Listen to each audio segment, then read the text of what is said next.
Has this thing ever been used? Working on the Nintendo Wii was a pretty exciting thing for us. We were excited about the unique controls and what they brought to the gamer.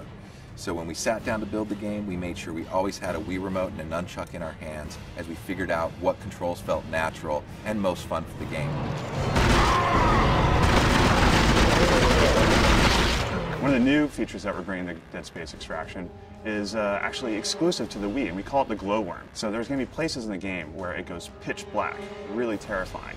But of course, you can always just shake that Wii remote, and for about 10 to 12 seconds, you cast this really eerie green light around your surroundings.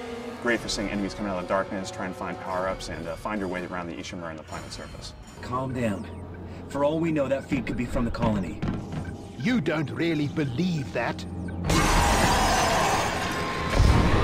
Another cool thing that you can do with the Wii Remote, I think, is the way we're using Alt-Fire is by rotating the Wii Remote 90 degrees. So it's a really nice way that we can get basically 2 functions out of every weapon in the game without having to assign it to another weapon. I don't feel so good. Your nose is bleeding. Nathan, she's very pale.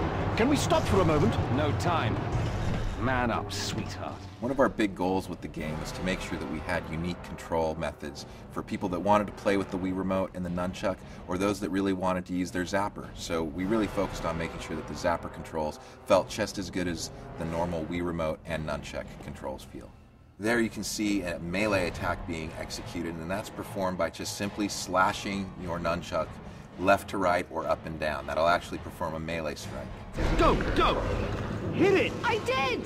What you can see here is one of the many puzzles found in Dead Space Extraction.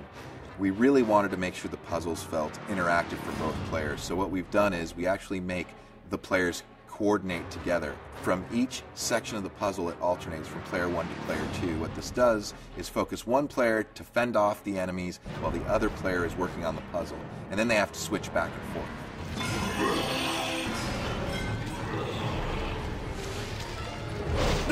We have to keep them out. Grab that sheet and plug it over the hatch. Move!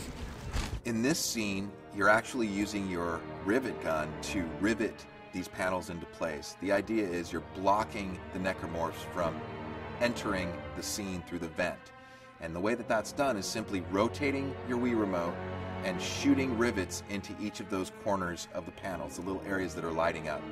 It's an interesting way to use your weapon as a tool, and also a good way to stop the necromorphs from attacking you.